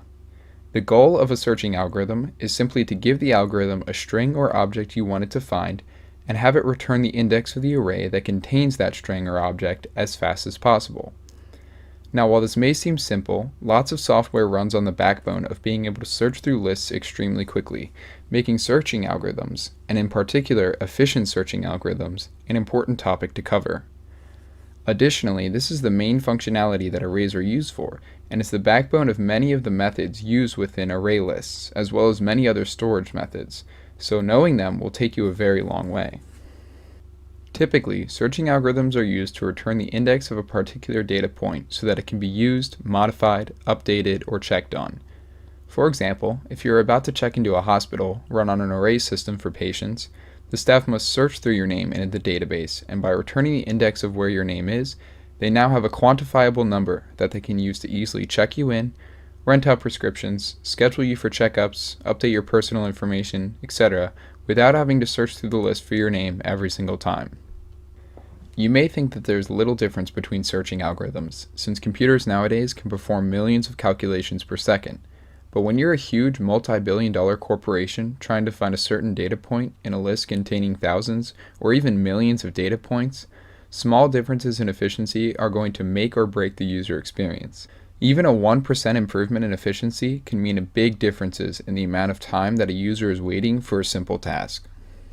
Now, before we jump into different types of searching algorithms, we must discern between the two states that a razor list can be in, either sorted or unsorted. A sorted list of information is characterized by some sort of rankable value, whether that be a patient ID, credit card number, or even by alphabetical values like usernames or legal names. An unsorted list is just some random assortment of related information not sorted by any particular order or reason. Some searching algorithms only work for sorted lists, usually the more efficient ones, and some work for both sorted and unsorted lists. Although these are usually less efficient, if you end up pursuing computer science further, you'll have to deal with both sorted and unsorted lists, so it's good to know a common searching practice for both. Another thing to note is that we determine the efficiency of searching algorithms based on both the worst case scenario and the average number of items it must search in order to find the index. We call this big O notation, in which each searching algorithm has an equation which takes in the size of the array as an integer n and will output a worst case scenario efficiency value that we can use to compare with other searching algorithms. We can then also look at how long, on average, it takes to find an element in a list. Using these two methods allows us to easily compare how efficient two algorithms are. Alright, now that we've got some background on searching algorithms, let's hop right into it. The first type of search we'll be talking about is called a linear search, and you've honestly probably used this multiple times throughout your life. Every time you have to search for your name on a list of people, you probably follow the same pattern. You start at the top, check to see if the first name on the list is yours. If it is, great. If not, you move on to the next name on the list until either you find your name or you don't, in which case you leave. A linear search works in the same way. You start with the first element in the list, compare it to the value that you're trying to find, and if they're the same, you found your match and you return the index of that element. And if not, you move on to the next element in the list until you either find the thing you're searching for or you run out of lists to check. Pretty simple, right? This is because linear searches are pretty bad when it comes to efficiency, especially in the worst case scenario. If the item you're searching for in the list is the last element, you're going to have to check the entire list of items before you find the one you're searching for. On average, however, you're going to get it about halfway through the list. This makes the linear search O of n worst case scenario, since in the worst possible case it will take the entire length of the array, or n, to find the correct value. The linear search on average will return the correct index in O of n divided by 2, or halfway through the list.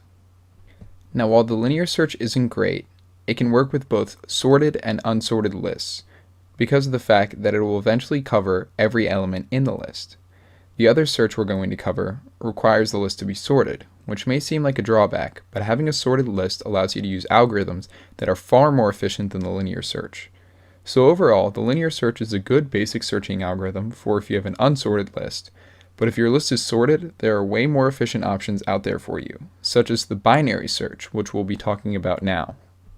The binary search uses a recursive process to break the data in your list down into more and more manageable bytes, taking advantage of the fact that it's sorted in order to find the item you're looking for faster. This one is much harder to wrap your head around, so let's start with an example. Let's say you have a list of 10 names sorted alphabetically, like shown on the screen now, and you wanted to find your name within that list. In binary search, you would look for the middlemost name, in this case the one at the 4th index. Just a quick aside, since there's no true middle, since the list is 10 names long, the computer automatically uses the next one down as the middle value. Now, once you find your middle value, you first check to see if the name you're searching for at the index you've chosen is the name that you're looking for. If it is, you simply return that index. But 99% of the time, it's not going to be, including right now, so let's keep going. If the value at the middle name is not equal to the one you're searching for, you check to see if the value you're searching for comes before or after the middle index. For example, if you were looking for the name Brendan, and the value at the middle index was Carl, Brendan obviously comes before Carl alphabetically, and since we know that the list is sorted, what we can now do is ignore the entire bottom half of the list and just focus on the top, since we know that if Brendan is even in the list, it's going to be in that top half. Now, we simply treat the top half of the list as an entirely new entity and repeat the process over again. Again, we would find the middlemost element of this new list of names and again compare it to the name you're trying to find. If it's the name we're trying to find, we return that index, but if not, we compare it to see if it comes before or after the middle index. Going back to our example, let's say the middle index of this new list is AJ. Now we know that Brendan comes after AJ alphabetically, so what we can now do is ignore the top half of the list, since we know that if Brendan is in the list, it's not going to be in the top half of our list.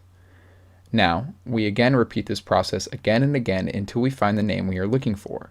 So for our example, the middle index this time is Brendan, and that's what we're searching for, so finally we would return the index 2. In binary search, eventually the index we would compare to our search term will be the same, and once it is, we can return the index and move on. Now if we don't find it, which happens after we have eliminated the entirety of the list without finding our search term, the algorithm will simply return a null value to let you know that the item you're searching for cannot be found in the list. The binary search is way faster and more efficient than the linear search, since we are drastically cutting down the amount of elements we have to look at, making the program run faster. In almost 99.9% of cases in which your list is sorted, the binary search is going to return a result faster than the linear search. So, if you have a sorted list, your best option is to go for binary.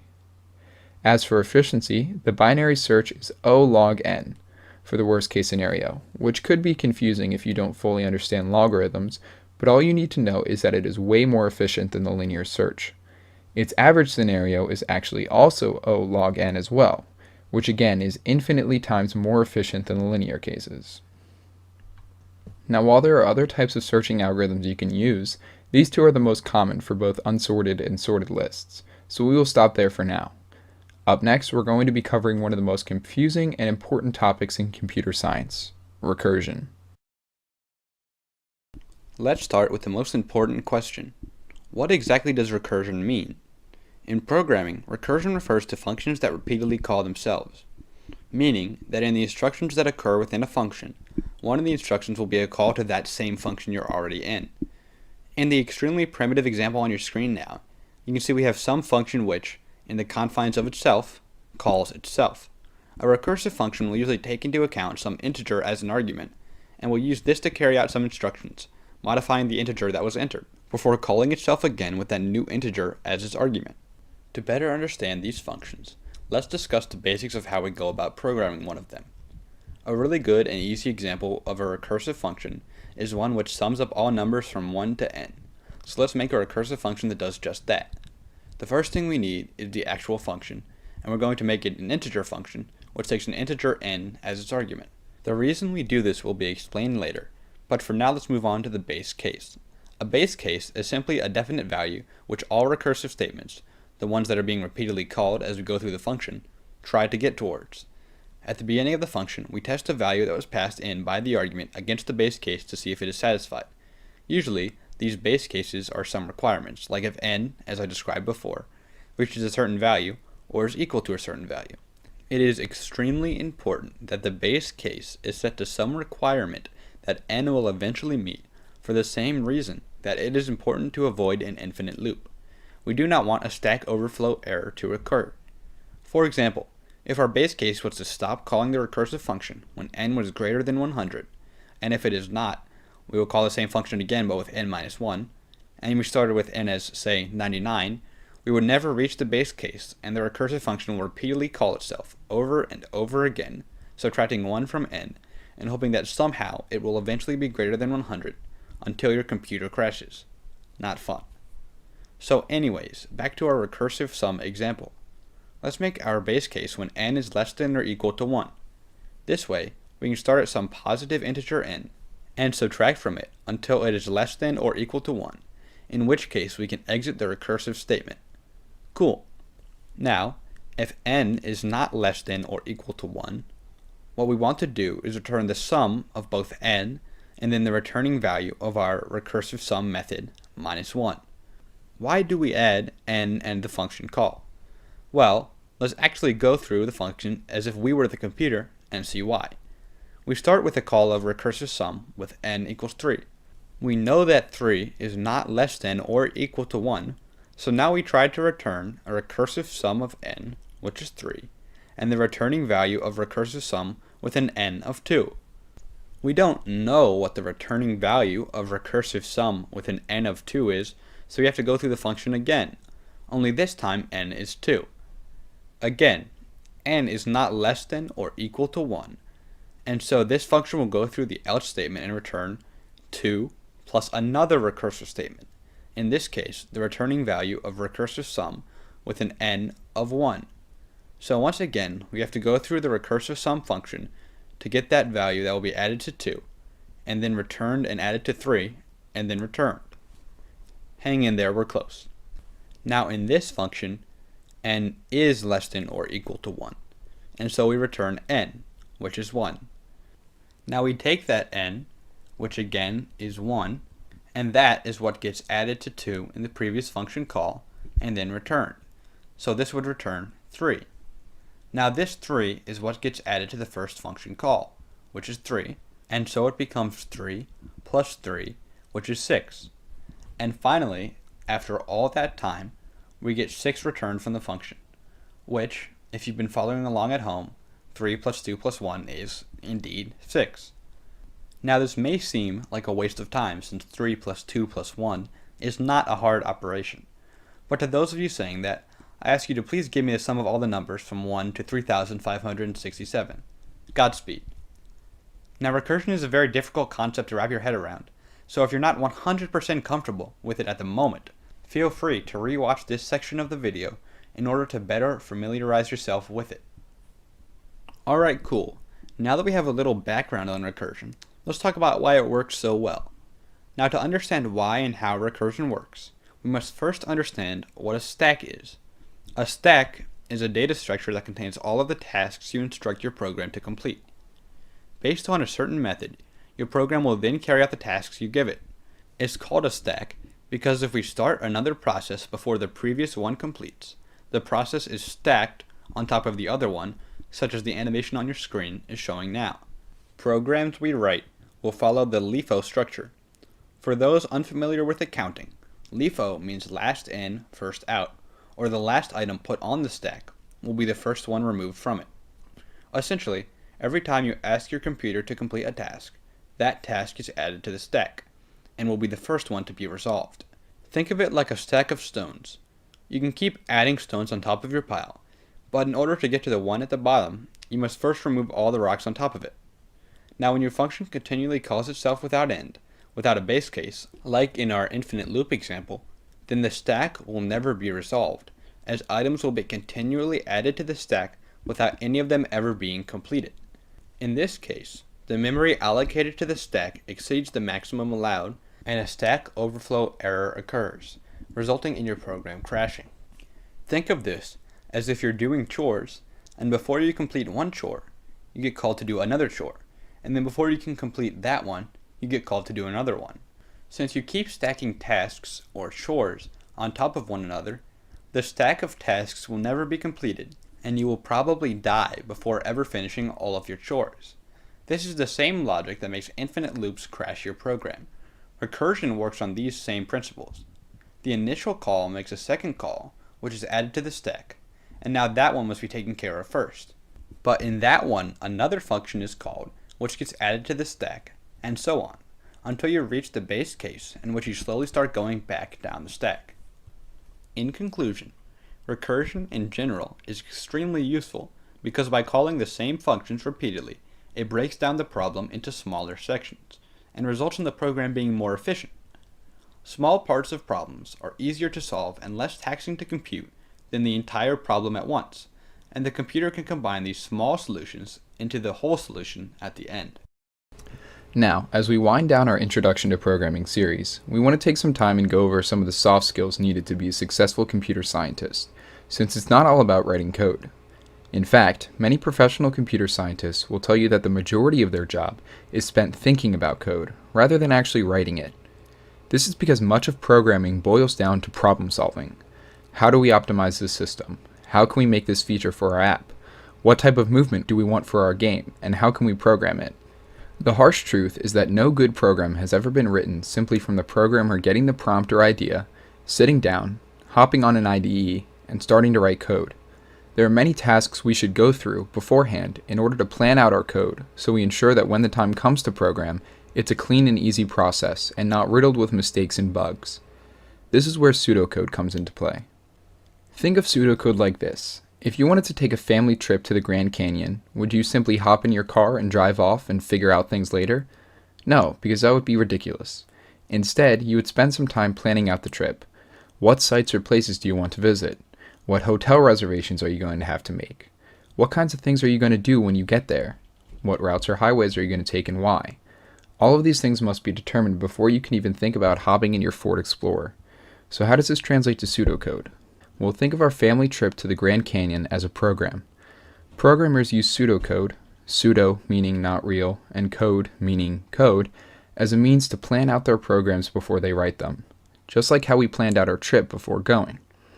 They throw away syntax and naming conventions for variables and just focus on what they want the program to accomplish and how they plan on doing that. Pseudocode is very similar to constructing an outline for a paper that you're writing.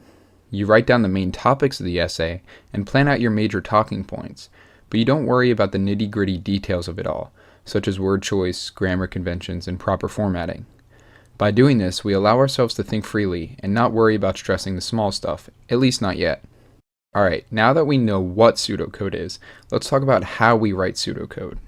You see, the best part about pseudocode is that it can take the form of many different things for many different people. Each computer scientist has their own methodology for planning out their code, and there are probably hundreds of different methods of writing pseudocode that are out there today. Today, however, I'd like to focus on 3 popular ones that I think you might find to be extremely useful. The first of these is known as flowcharts, and mainly they can be used to think through the process of a particular function. A flowchart is fundamentally a graphical representation of a function and how it might flow. Many programmers do this and lay out the conditional statements and loops that they want as different blocks in the flowchart, connected by arrows and charting out every path of their function. From there, it's extremely easy to create test cases and follow them through the flow of the function through the different blocks and arrows. For example, we could have a flowchart that goes something like this. A user enters in a number, and if the number is 8, I want the program to return true. However, if the number is not 8, then I want it to return false. It's a great way to visualize what the function's overall purpose is, and also look for any errors that you may have missed when thinking about the function, such as a missing path. It also abstracts the programming statements up to simple blocks, making it easier to modify or change completely.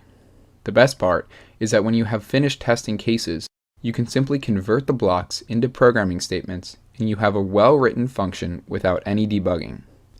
Another popular pseudocode technique that is often used is to simply write out what you want your code to do chronologically. Don't necessarily think about what programming statements and functions you want to use, just jot down, from start to finish, what it is the program you're writing is going to do step by step.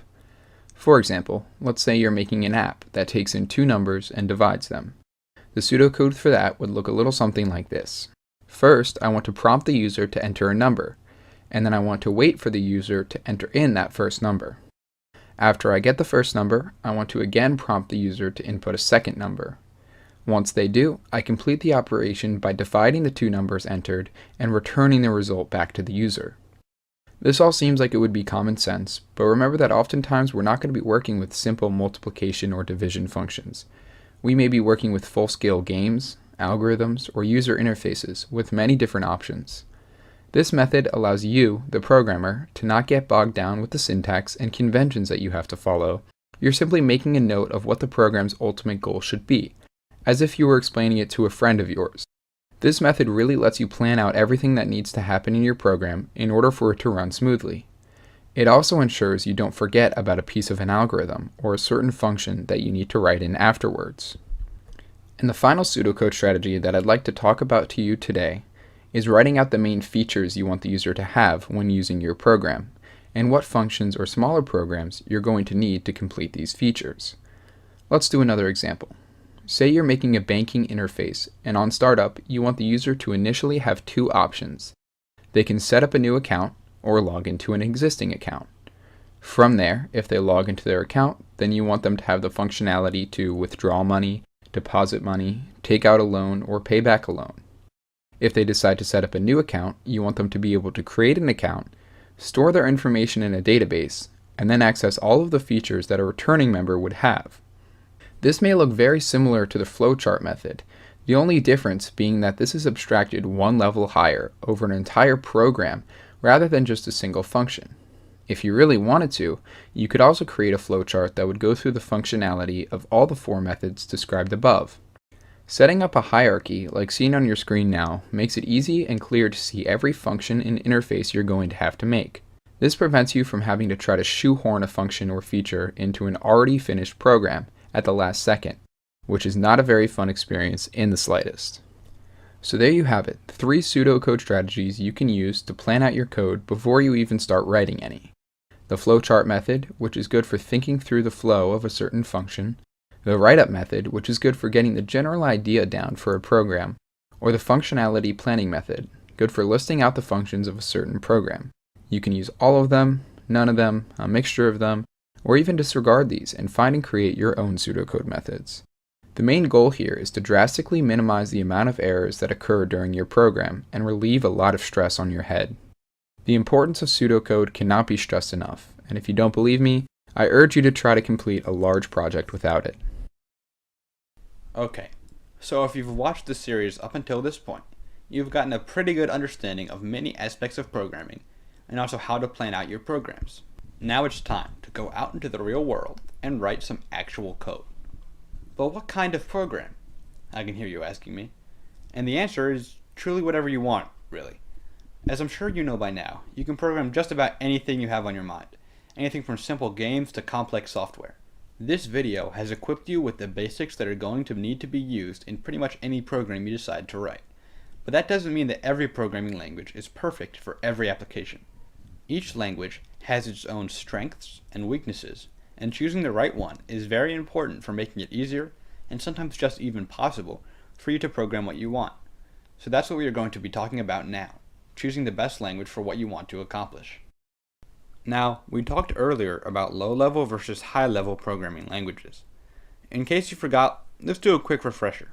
Higher-level programming languages have a higher level of abstraction from machine language, that series of zeros and ones from way back when, while lower-level programming languages have a low level of abstraction from machine language.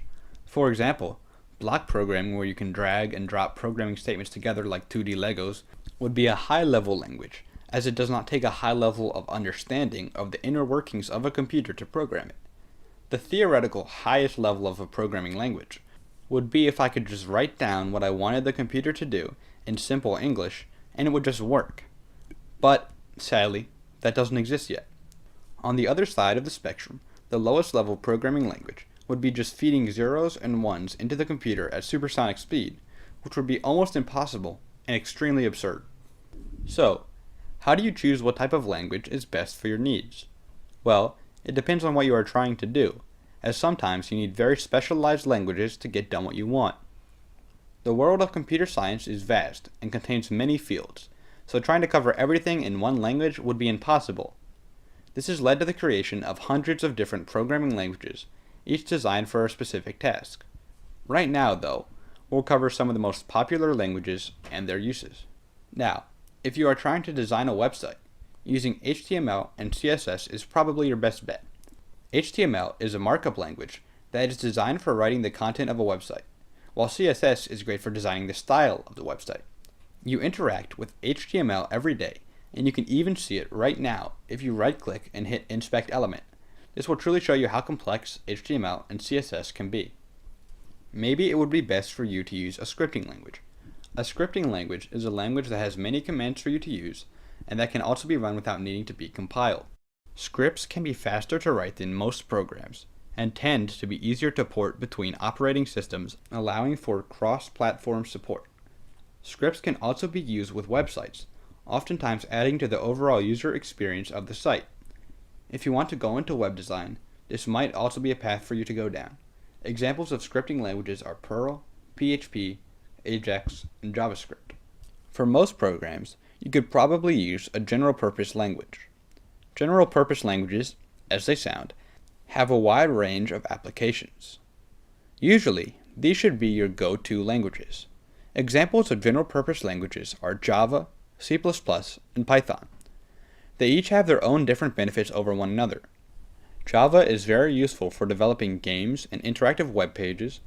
Python can act as a scripting language for web programming as well as writing applications and data analysis. And C++ tends to be used for writing applications and system programs. They all have a variety of packages that you can import and use to achieve the functionality you need from them. While selecting the right general-purpose language for your big projects is very important, for most of your programs, any one of them will work. It really comes down to preference. Get to know each language and decide which one's syntax rules you like best and find most comfortable. If you get to know one general-purpose language really well and enjoy programming with it, you can apply it to just about any of the programs you plan on writing. Personally, I tend to use Python for most of my projects. This is mostly not due to any functional difference between Python and any other general-purpose language, though there are a few, but it is mainly because I find its syntax rules most convenient and easiest to write programs with. Overall, either you can consider the project you plan on doing and research and see which language boasts the most advantages for your purposes, or you can simply become comfortable with a language and use it for most of the programs you decide to write. We'll now be looking at our final topic of this Introduction to Programming mini-series. You now have the basic knowledge of programming, which will take you far in any language that you decide to learn. You know some good pre-programming pseudocode strategies to help you design your code from the ground up, and you might already have a good idea as to the type of programming language you might want to start with. So what's the next step? How can I learn that language, and what applications can it be used for? Well, that's what we're going to be covering now, so let's just jump right into it. Starting with the biggest question, which is what is the next step?